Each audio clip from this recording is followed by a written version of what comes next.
Welcome back, everybody, to the Untitled D3 Baseball Podcast, where we get a name if someone throws a perfect game this weekend. I'm Reed Rosales, joined by Will Miner of D3 Region 10 Baseball. The regional round is completed. Every regional has been decided. A team has won. There were upsets, there were shocking performances, and there were a lot of really entertaining games. Will, hopefully you got to watch a lot of it. I couldn't watch any of the games on Friday because of work, of course. So I watched instead all the games on Saturday and Sunday, and I caught the one game today. I had it on in the background. But Will, just give me your overall thoughts about how the regional round went. Overall, I think I said this maybe 2 weeks ago that this year everyone is so much closer because all of your conference champions were higher ranked than last year. Last year, we saw a lot of teams outside of the bubble, and this year we saw a lot of teams higher, which means a lot of teams are closer together. And I mean, it showed this weekend. We can get right into it. Bethany Lutheran upsetting Whitewater twice. I mean, U Chicago, I knew they were going to be pretty good going into it, but they beat Bridgewater twice. I mean, everyone was just way more closely matched than last year. There was no real super team. Like even Denison won all three of their games by one run. They walked off all three of their games. And so it just really shows this year it's anyone's game with these final 16 teams. Yeah, this is a pretty exciting super regional round coming up. I'm definitely excited to watch, hopefully, as many of these games as I possibly can. I thought overall it was a really good weekend of baseball. Felt like a lot more closer games than blowouts. I mean, there were blowouts. You're gonna evidently get those with some of these teams being having a large disparity in skill level, but still, I thought pretty much every regional was fairly exciting. I think we can just start off and just run down the list. I mean, you mentioned the Denison regional earlier. They needed three walk-off wins. Definitely didn't expect that to be required for Denison. The Kalamazoo one was definitely the most impressive one by far. They scored five in the bottom of the ninth to walk off Kalamazoo. Means that Denison, one of few teams that beat every team in their regional because they beat Grinnell, then Cortland, then Kalamazoo at the end. I will say one thing: everyone's kind of freaking out about. Oh, Denison, they needed three walk-off wins to make it to the supers. They're super sus. I'd like to point out that last year's national title holder, Whitewater, did not have a very pretty regional round either. They Yep. struggled quite a bit in their regional round. And well, we all know where they ended up. So don't count Denison out just because this weekend was tough. They had a tough regional. Portland and Kalamazoo, there are no teams to scoff at. Yeah, playing so close against Grinnell is surprising, but Grinnell proved themselves to be a scrappy team as well. You know, I thought, yeah, Denison definitely the story out of that regional. I don't know if you have any further thoughts, Will. And that one, it's crazy to see that they only won each game by one. But when you're looking at it, if they would have lost one of those games, there's no doubt in my mind that they would have double dipped someone on the Saturday and been a whole different beast offensively if they lost the game. But yeah, I mean, like you said, Kalamazoo, very legit team this year. I mean, Cortland's been in it the most out of any D3 team in the tournament. So, a historic program there. Death taxes and the Cortland Red Dragons in the NCAA tournament. Then on the other side of this bigger super regional was Piedmont. Piedmont won the Danville regional. WashU was the one seed. Piedmont beat Center 3-2, WashU 5-4, and then WashU again at the end 12-8. Piedmont winning close games, very different types of close games. I mean, you might say it's a four-run game. That's not really close. In D3, that's a close game. Yep. Let's be honest here. I thought, this was a pretty evenly matched regional, I would say. And Piedmont coming out of it, not dropping any games. I thought, really impressive performances from the Lions who have gone further than they've ever gone before going into a super regional round. Center kind of petering out 0-2 was a little surprising, especially because they were the hosts here.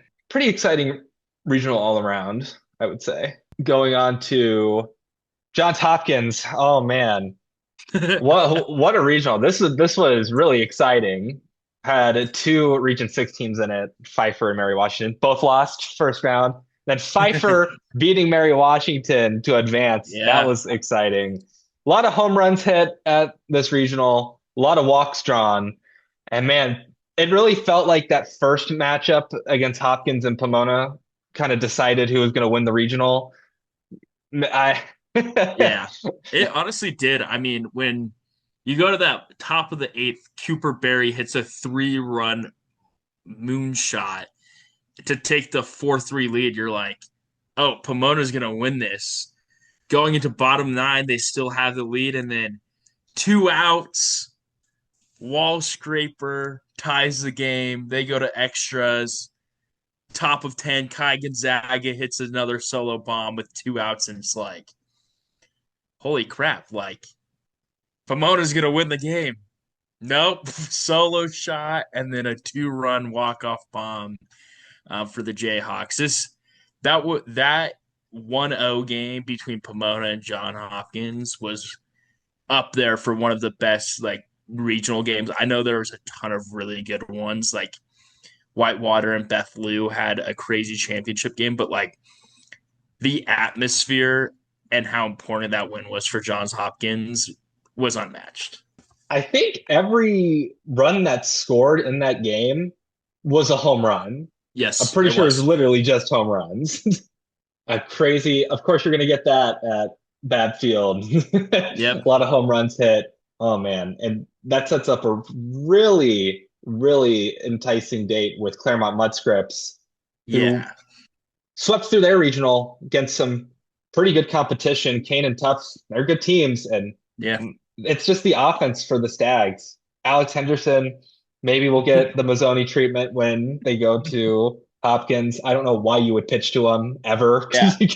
I That I super seriously do not know why John Hopkins would pitch to him because every single one of his outs, I swear, was a warning track fly out to either right center or left center at a field that the fences are 70 or 80 feet further than Johns Hopkins at Fab Field. So he might get the Mazzoni treatment that Lacrosse gave Mazzoni last year, where they walked him 10 times in one day. So interesting to see, but honestly, that's going to be probably my super regional that I am watching extremely closely because there might be 50 home runs hit between the two teams.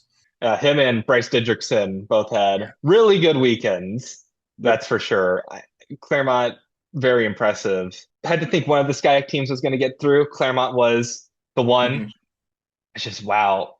I'm curious to see how many home runs are hit in that super regional because man, Yeah. it's the two top home run teams in the nation. Is Azusa Pacific like a short field? I don't know if I watched any So games from it's them. 305 to the corners, but that's still 55 feet further. Or no, it's like 15 feet further than Babfield, but the gaps are pretty normal. So this will be a fun one. They play in a like shorter porch at APU. I think they get a new field next year, so be interested to see how that goes. CMS. No, Azusa Pacific, the temporary interim home field for Yep. CMS as they're getting a new one, just in case anyone's unaware. Moves us down to the Salve Regional, where Salve just beat everybody convincingly. Didn't really look like they were going to get challenged at all. One of very few regionals where I felt like the one seed was just going to win every game, Yep. and there was really, really no worries that they Yep. were ever going to not win any of these games. Yep. Yeah, I mean Sally's pitching is just very good. I mean, it showed here in this regional. Shout out to Ramapo playing those last two games to get in, and then they make it to a regional final. The gamble pays off. Yeah, the gamble did. Endicott on the other side. Endicott, they got pushed at the end. Yeah. I thought they were about to get double dipped, but no, they hung on to win the if necessary game. Yeah, and I think what was just so insane about this is going into the game. I mean, Whitworth, you got to tip your hat to them. They played Montclair State in the 1-1 game, and they had five or six diving defensive plays that won them the game against Montclair State. So, tip of the hats, the defense or offense showed out too. Next morning, you wake up and you're Endicott and you're rolling out your number three. They put up a five spot pretty early, and then they roll out their Scully, their guy who's been great for them for a long time.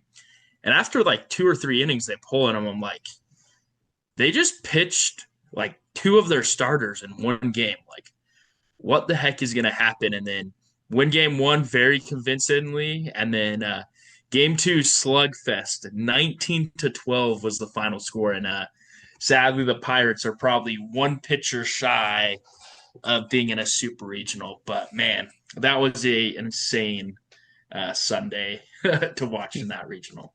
Yeah, it's just a couple tough situations for the Pirates where bases got loaded with not a lot of outs, and Endicott just ended up kind of piecing together scoring Yeah, plays. yeah. There was three errors early for Whitworth that led to six unearned runs, and then middle, probably the fifth inning, there was a grand slam that was like, wow, this is over. And then Whitworth starts coming back somehow. So, yeah, very, very crazy Sunday. No, this is definitely my pick for the definition of a D3 game. Yeah. 1912 final score. Yep. The next super regional, Randolph Macon in the Russell Sage regional comes out of it. They won all close games. They beat Trinity Connecticut 6-5, Penn State Harrisburg 4-3. They needed to score four unanswered runs in the bottom of the ninth to walk that one off. Then Yeah. they got beat by Penn State Harrisburg in the run back, but they held on to win the if necessary game 3-0. Russell Sage did win a game in this regional. They did beat Trinity Connecticut, but once again, me continuing to sleep on the Empire 8 still holds true. But Randolph Macon making it through, I would say they're the favorites here. They did make it Yep. through. Penn State Harrisburg, man, I guess sleeper team apparently. I knew they were good. I thought they were the favorites to win the United Yeah. East, but I didn't realize that they would push Randolph Macon to the extent that they did. Yeah. I think coming into the year, they were a preseason top 25 team. I mean, they're a good program. They've done it before, right? And you look at it and it's like, oh, they actually are pretty good again this year. Surprise, surprise, but not the level we thought. I mean, they had a rough start of the year and just pieced together a conference tournament win, and then here they are. And then on the bottom side, the regional that just wrapped up today, Rowan just kind of beat everybody convincingly. RIT Yeah. gave them the toughest challenge, but they beat Southern Maine twice to win it. There's really no surprises here. Rowan's a good team. They were Mm-hmm. the ones who were expected to come out of here, even though they weren't hosting. But they will be hosting the next round, so we'll see. We'll see how Randolph Macon handles the props at their home field. Yeah, I didn't really see anything too noteworthy other than Rowan putting up a bunch of runs against Southern Maine in two games. Then on the flip side of the bracket, we'll start up top again. Lynchburg destroys everybody en route to another super regional appearance. Penn State Barron scored one run. Maryville scored one run. Christopher Newport scored four. That was a close game for a while. It was 4-4 for Yeah. a hot second, but in the bottom of the seventh, Lynchburg scored seven runs, and then the game was over after that Yeah. because Christopher Newport did not score again. Yeah. I think the big thing with Lynchburg is after this weekend, they might look like one of the favorites to win it. I mean, obviously Denison's still in it, but just offensively, they looked really good, and their pitching, especially their bullpen, looked very, very good. So they are definitely up there. I mean, they won it in 2023, and that was not too long ago. So there are guys on that squad who won a natty that are now seniors. So when you're looking at it, this team could be as advertised. Let's say that. Yeah, this was definitely all the teams they got put in here. They had a rough go of it being paired with Lynchburg, Yep. and they get to host ETVU coming out of their own regional, East Texas Baptist. So many home runs hit throughout this Yeah. regional. But ETBU proves to everybody once again that it is really hard to beat them at home. Yeah, I mean, Concordia, Texas hits 17 home runs in a regional. If you were to say to any coach in the nation, hey, you hit 17 home runs in a regional, you went 3-0, right? No, they went 2-2 and hit 17 home runs. That was just like the storyline is like you said, Reed. ETBU knows how to win at home. Shout out them. Like 2 years ago, they sent me a hat and a shirt, so I'm wearing it for this podcast. So shout out them. I mean, this is going to be a really fun regional to watch. This is a rematch from 2023 of the College World Series where Lynchburg beat ETBU twice and then ended up beating Johns Hopkins in the championship game. So Coach Hood, I'm sure he really wants to play this game and was super excited that he saw they were on the same super regional side. ETBU, I'm sure there's some unfinished business where they as well have some seniors who were on that College World Series appearance team. I almost thought Concordia when they loaded the bases in that final game that they were going to hit a grand slam to tie it up because like this would be the most ETBU regional type thing to happen. But Yeah, no, they didn't end up coming it through.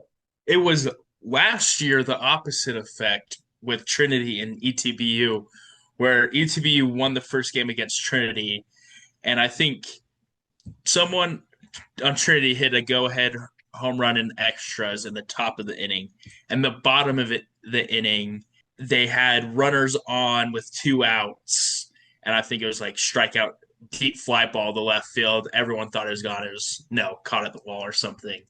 So hard to beat ETBU at home, as many teams know. Some other notable storylines: Bellhaven going over 2, definitely not on my bingo card. Mm-hmm. They got short end of the stick. Rhodes was Yeah. their kryptonite, and I think ETBU not having to play Bellhaven, who Bellhaven did sweep in the regular season, maybe a little unfortunate for Bellhaven because sure they wanted to get a rematch against a team that they had beaten in the regular season, but no, Yep. they lost to Concordia. Yeah. Concordia, definitely the most surprising tournament run, maybe out of any team that's not in a super regional, I would say. Yeah. 4 seed Yeah. making the run all the way to the regional final after dropping the first game. Yeah. Either them or Whitworth. I mean, they were I think the only two teams. You could probably say Whitworth was more impressive because they ended up winning either Concordia, Texas, or Whitworth. 3 and 4 seeds that went the distance.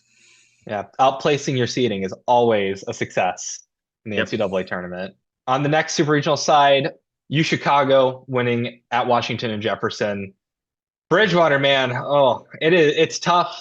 It's tough getting back into it. It was the first appearance for Bridgewater in over a decade. This was also Scranton's first appearance, and Scranton's first win came against Bridgewater. They got shocked in game one and lost to Mm-hmm. Scranton 7-2. But Bridgewater, they made the run back, but they just fell short against U Chicago in the first game.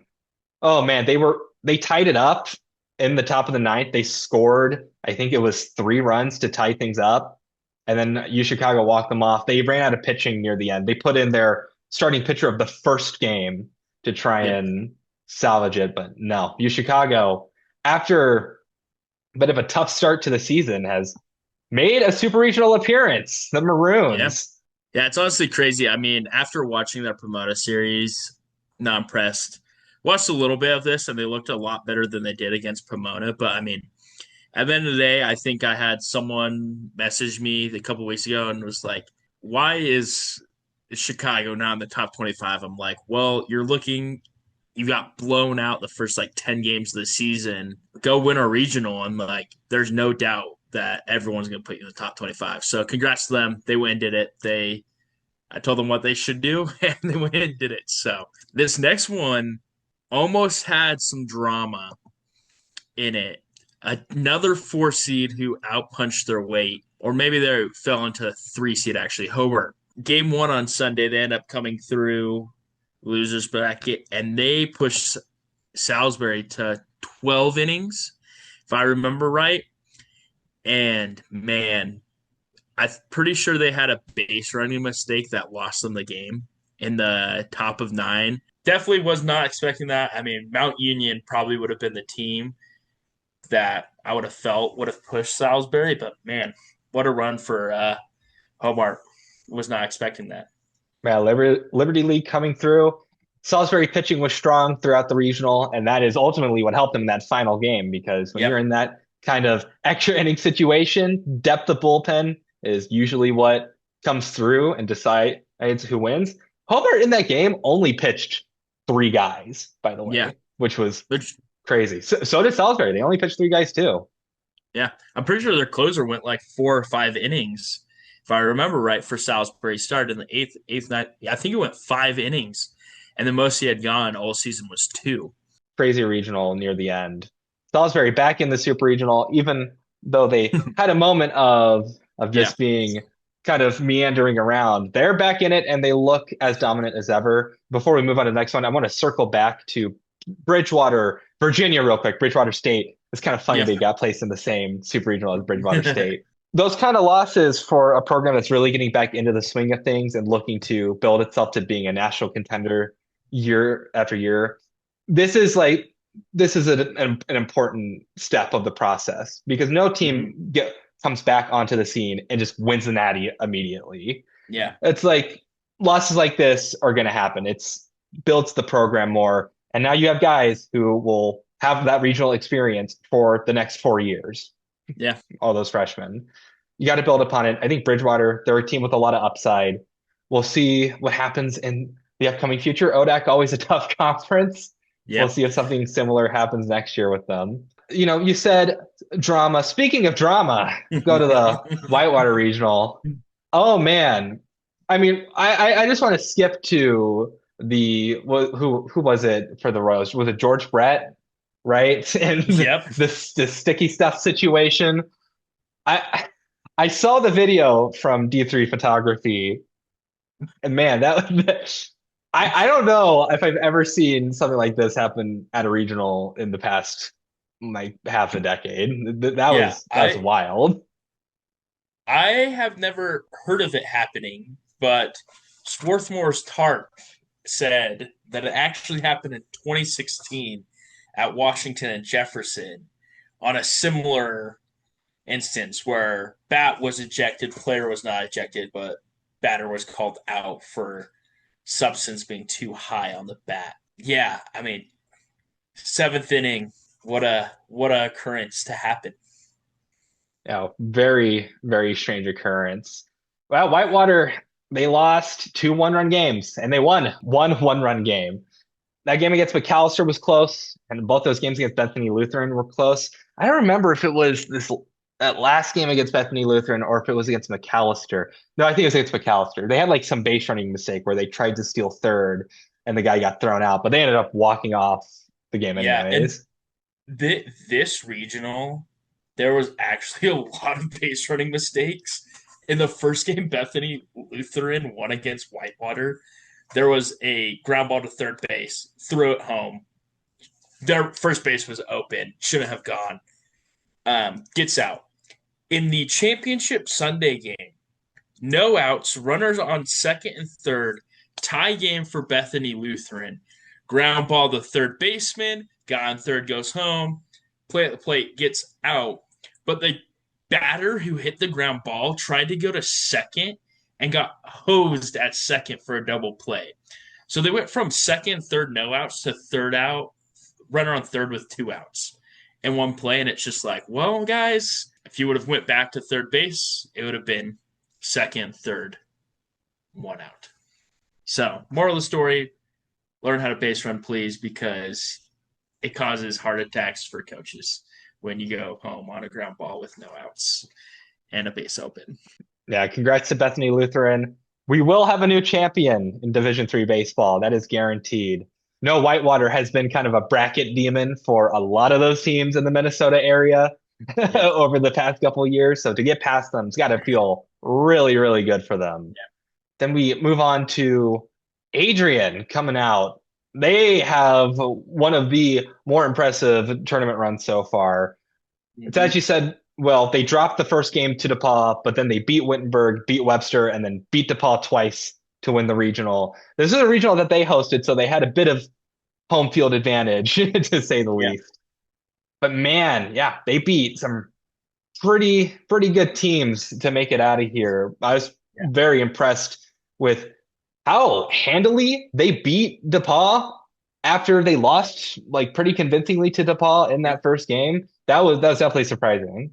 Yeah. It was insane to watch this run because Webster beats Wittenberg game one, and I'm driving back from Idaho from work, and I just see this, and I'm like, "You've got to be kidding me!" Like, I had Wittenberg like going to the College World Series because I thought like they were going to upset Whitewater, like, or no, I had them go to the Supers and then Whitewater winning. This that Super Regional, but I'm just sitting here. I'm like, no way that happens. And then DePaul upsets Adrian at the same day, and I'm just like, wow, like this is not real. And then Adrian comes back, double dips, super impressive. I mean, tip of the hat.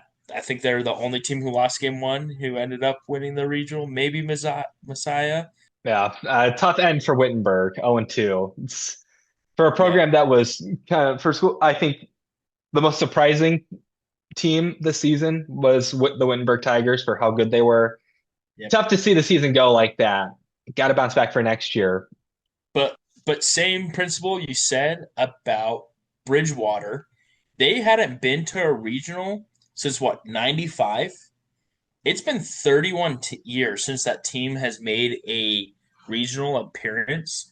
So when you look at it that way, coaches who've won national championships talk about this all the time is you have to get there before you do it. I'm sure we're going to see Winberg back again next year, but man, that definitely stings when you had that high of hopes coming into this to go 0-2.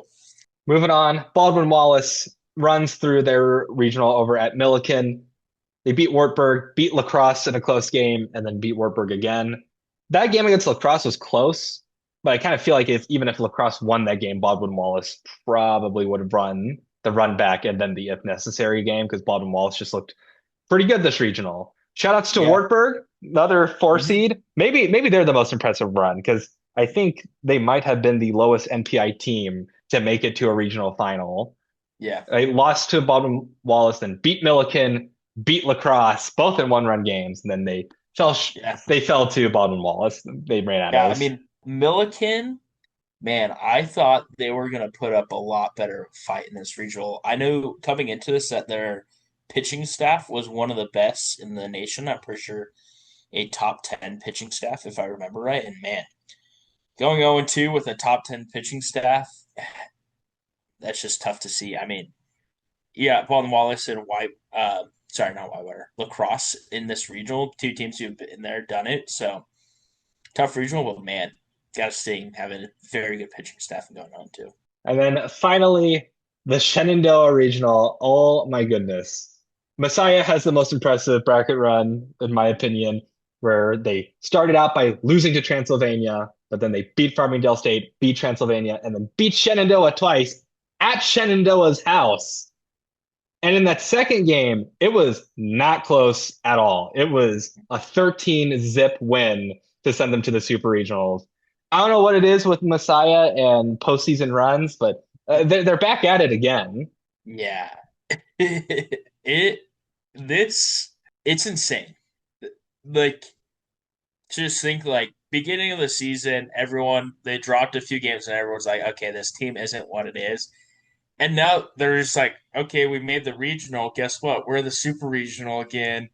Oh, and sorry, Paul Wallace, you have to play us. And we were in the championship game last year, and there's no Whitewater to beat them in the championship game this year if they make it. So yeah, there's something going on down there. In Mosiah. I mean, man, what a run!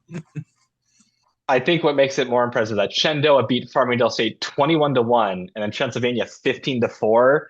So going into that Messiah game, I thought, oh, this was like the one of very few games like this is a foregone conclusion type Yeah, thing. And then just the unexpected happens.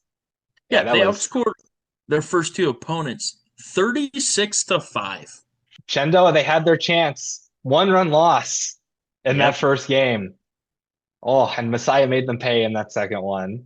Hmm. Yeah, tough end for Shenandoah, man, because they've been trying to get back to the final site for a while now, Yep. and it's just another season of falling just short of that next step. Man, tough. But that sets up the super regional field. I don't know, Will, what super regional is calling out to you? CMS, Johns Hopkins. This is going to be a home run derby. I know we said this about the regional, but Claremont hit 20 more home runs than Pomona Pitzer and plays at a bigger part than Pomona Pitzer. So it's going to be a home run derby. Hopefully, the CMS guys don't try and pull the ball like crazy and roll over everything and just take their same approach that they have all year. I mean, that's my advice if I'm the hitting guy over there at CMS is whatever your hitting approach, it is staying exactly the same, even with the fences 50 feet in. But I mean, yeah, that one's going to be insane. ETBU Lynchburg rematch. I think a sleeper one is actually the Piedmont Denison Regional because people are probably just thinking Denison's just going to run this regional, but Piedmont's a really good team. And man, those three are probably my three that I'm going to watch the most. I mean, you cannot go wrong watching any of these. All like being like, I'm only watching this one. I'll also shout out the Endicott Salve Regional, Super Regional, which will be an exciting pitchers duel for all three games, most likely. Mm-hmm. I'm excited to see Salve's been wanting to make it back to the final site. Endicott trying to get back there for another year. Classic New England matchup. Get Yep. one every year, and there it is this year. I'm also curious about Messiah Baldwin Wallace, just because I feel like, man, Baldwin Wallace isn't as intimidating as Salisbury was last year to Mm-hmm. Messiah. And Messiah's already done it once. No reason they can't beat another top tier opponent. Baldwin Wallace, always a really great hitting team. We'll see how Messiah can handle Baldwin Wallace. That one should be exciting as well. Just to go over our challenges from last week, our heads up challenges.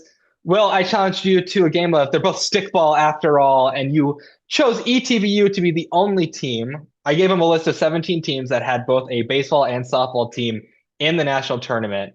And I asked him which one would be celebrating their both of them making a super regional. He picked ETBU. We already talked about ETBU baseball. They did win a very tough regional. ETBU softball was in basically the same position as their baseball team, where they won the first two games, both in dominant fashion. They blanked Denison 8-0 and blanked Rowan 7-0. But Rowan came back to reset the bracket with a 2-1 win against ETBU and then Mm-hmm. beat them again with a 2 blank scoreline to make it so not ETBU, but Rowan is the school celebrating both their teams in a super regional. And man, going into Sunday, Reed, I tell you, I was so confident that I was going to pick the one team. I got worried for you when Endicott upset Huston in game one. I was like, Yep, oh, I, maybe I Endicott also can do saw it that too. too. I was like, no.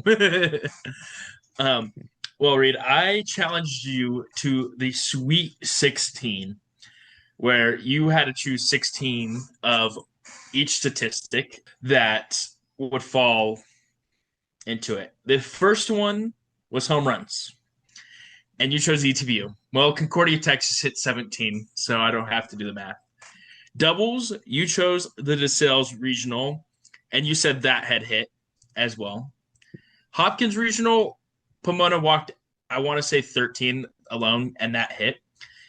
K's, you chose the Denison Regional, which hit, Hit and then twice. hit twice. Correct. Okay, so the last part of the challenge was stolen bases, and you chose the Center Regional. I was thinking Whitworth Regional might have done it. And Reed, the Endicott Regional had a total of 16 stolen bases, and 10 of them were by the Whitworth Pirates. They were snatching everyone's second bases, stealing their goal that second. And man, 4 for 5 on that. Pretty good. Can't be mad about that. That's for sure. Yeah, you get in the Hall of Fame with those numbers, 4 for Yeah. 5. I mean, It, I'm 0 for 3 on our challenges so far. So, um, Yeah. Just to go over exact numbers, because I counted. ETBU Regional had 37 home runs. They were well over. That's what you wish the ASC tournament was yes. 2 weeks ago. Hopkins Regional had 40 walks drawn. I was right immediately on that Denison K's one because Grinnell Denison had 18 strikeouts. The Yep. Big Reds struck out 14 Pioneers, and the Pioneers struck out 4 Big Red Bats. Cortland and Hmm. Kalamazoo also accomplished the feat by striking out each other 10 times apiece. Salve had 22 doubles, and that Center Regional had 13 stolen bases. I thought Washi was going to save me at the end. I think they stole like 6 bags in that final game. Hmm. If they would have forced the if necessary game, I might have Yeah. gotten it, but not just shy. I was almost there. But I'll take Go four for for it. five. I'll always Yeah. take 4 for 5. 4 for 5. Well, Reed, I have an interesting one for you. It is called experienced versus not experienced. Of the 16 teams remaining, these ones fall under one category: Lynchburg, Salisbury, and Rowan. The other 15 teams fall under that other category: Piedmont, Denison, ETBU, CMS, Hopkins, Chicago, Endicott, Salve, Adrian, Bethany, Lou, Randolph Macon, Wazai, and Baldwin Wallace. The first three have all won a national championship. The other 15 have not. You're going to get two options here. If one of the experienced teams wins a natty, which one is it? And of the unexperienced teams, if one wins a national championship, who is it? It's going to be 2 weeks of waiting for this challenge. But I was about to say that this is one that won't be resolved next yep. weekend. Let's see. I have chosen Denison as my champion, and Denison has not won a College World Series. So I suppose I would go with them. If I had to pick if I had to pick a repeat, I'd say the most likely one is probably Lynchburg. But I think Okay. Denison versus Lynchburg is my College World Series prediction Okay. for that final 3-game series. I do think Denison will overcome all the struggle and strife they've gone through over the past couple of years and finally get Mm-hmm. one for the trophy case. Okay. That's it, first timer or Lynchburg repeat hero. I had to go with a little different one because I was like, don't know how many of the repeats could be left. None of them could be left. All right, well, I've got a challenge for you that will be resolved by next week. This challenge is called "And I would drive 500 miles and I would fly 500 more." Will, I need you to tell me which team is traveling the furthest to both win and lose at a super regional. Well, the answer has to be CMS. Wait, hold up. So, who's flying the furthest to CMS? Who is which team that is traveling to a super regional is traveling the furthest to win and to lose? Okay. Well, CMS is flying the furthest to win. That is the furthest flight by far. Yeah. ETBU is probably the second one, second furthest flight. And who's driving the farthest to lose? Well, I'm To saying or travel distance period. Travel distance period. Who is going okay. furthest from home to both win, to come Mhm. back happy and to come back disappointed? Okay, so CMS is going to be the winner of this. They're traveling literally coast to coast from SoCal to Baltimore. Baltimore. And the saddest person Yeah, Salve and Endicott very Beth close to each other. is Bethany Lutheran a flight to Adrian with where they're located? They might be. That's Chicago is definitely a flight. Yeah, Chicago also a flight. Bethany Lutheran to Adrian's probably a flight, not a long flight. I think it's just over 500. Bethany Lutheran, Adrian. that is a flight. They're 663 miles away from each other. I would think Chicago and Salisbury are a further distance apart. Salve Yeah. and Decatur are very close to each other. Piedmont, Dude, Denison aren't close, but I don't think they are further apart. no.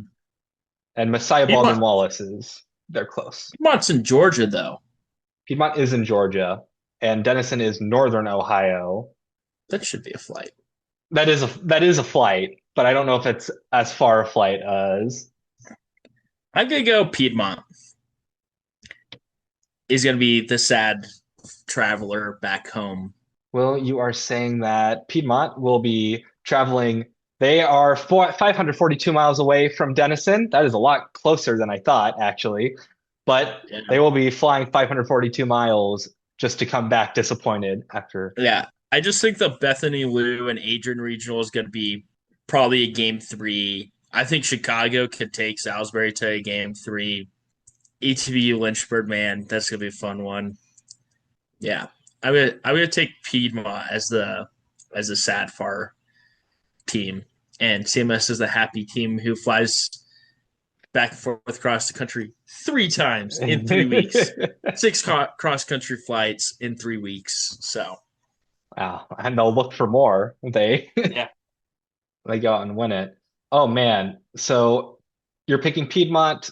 So that means you are saying that the implication then, I'm pretty sure ETBU is further away yeah, to Lynchburg. So the implication is that ETBU will be beating Lynchburg.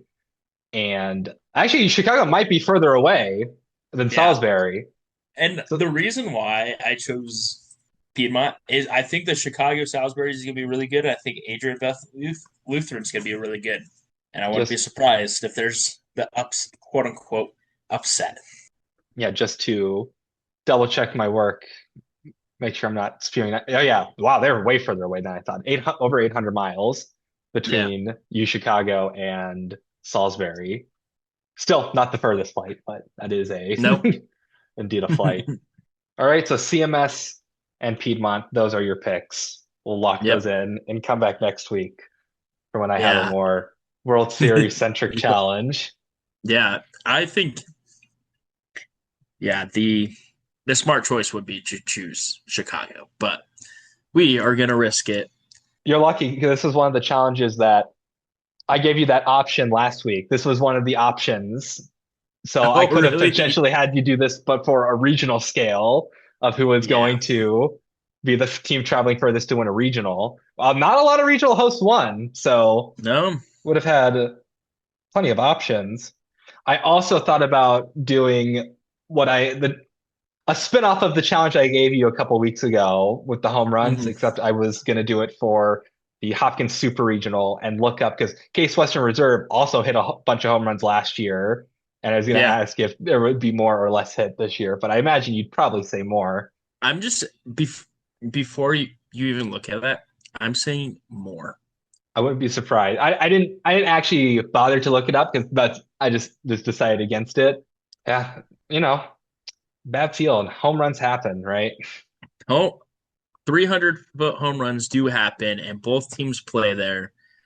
As I got told on Twitter, there's no crying in baseball, Will. Even though I was making a joke about it, but there's no crying in baseball. Both play there. Best of luck to everyone this weekend. I mean, you got one shot. You got 2 games. You're only guaranteed 2 games this weekend. So, man, be a good one. Go out and make it count. It's much more normal than a regional in terms of what a team is usually playing on a weekend by weekend basis. Mm-hmm. Good luck to everybody going to travel a lot of flights, so safe flights everywhere.